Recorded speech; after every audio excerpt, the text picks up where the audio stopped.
ఓం శ్రీ వెంకటాచలాధీశం శ్రియాధ్యాసితవక్షసం హృదచేతన మందారం శ్రీనివాసమహం భజే. గొల్లల మామిడాడ సూర్యనారాయణపురంలో వేంచేస్తున్నటువంటి శ్రీ అలమేలుమంగ పద్మావతి సమేత శ్రీ వెంకటేశ్వర స్వామి వారి యొక్క ఆలయం నందు ఈ సంవత్సరం మార్గశీర్ష మాసం శుద్ధ ఏకాదశి రోజున వైకుంఠ ఏకాదశి సందర్భంగా దేవాలయంలో స్వామివారికి విశేషమైనటువంటి కార్యక్రమాలు నిర్వహించడం అనేటువంటిది జరుగుతున్నది. ఈ సందర్భంగా రేపు అనగా శుక్రవారం నాడు 22/12/2023 శుక్రవారం ఉదయం 8 గంటలకి అంటే ప్రాతకాలంలోని స్వామివారికి తిరువారాధన అనంతరం పంచామృతాభిషేకం జరిపించబడుతున్నది.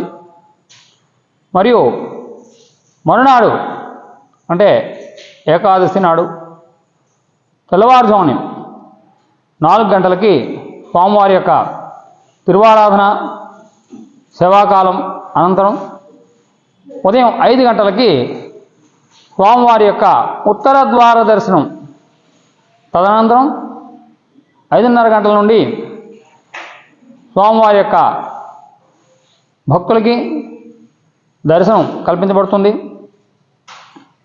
అలాగే 6 గంటలకి స్వామివారికి భక్తుల చేత విశేషంగా సహస్రనామార్చన జరిపించబడుతుంది. తరువాంతరం ఉదయం 9 గంటలకి ఈ యొక్క అఖిలాండ కోటి బ్రహ్మాండ నాయకుడైనటువంటి ఆదిమధ్యాంతరైనటువంటి వాడు భక్త సులభుడైనటువంటి స్వామివారు రథం మీద గ్రామ పురవీధుల్లో తిరువీధి బయలుదేరుతారు.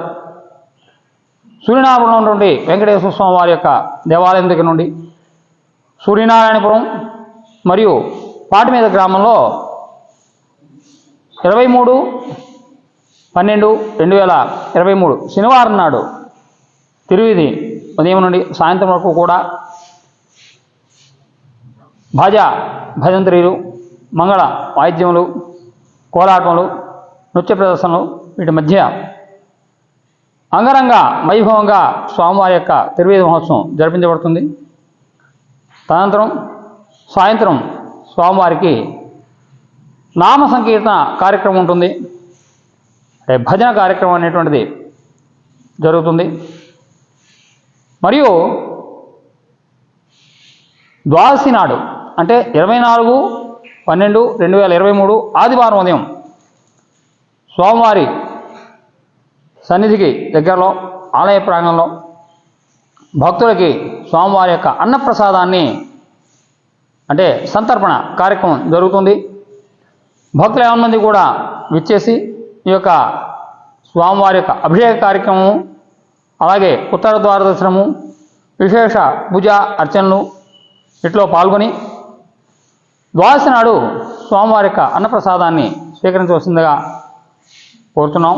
మరియు ద్వాదశి నాడు సూర్యనారాయణపురం మీదుగా గొల్లల మామిడాడ గ్రామంలో స్వామివారి యొక్క రథోత్సవం జరుగుతుంది. అలాగే ఈ రథోత్సవంలో అందరూ కూడా స్వామివారికి నివాళులు సమర్పించి స్వామివారి యొక్క దేవాలయానికి విచ్చేసి స్వామివారి యొక్క తీర్థప్రసాదములను స్వీకరించి భక్తులందరూ కూడా ఈ యొక్క విశేషమైనటువంటి మార్గశీర్ష మాసంలో స్వామివారి యొక్క అనుగ్రహానికి పాత్రులు కాగలరని ఆశిస్తున్నాం.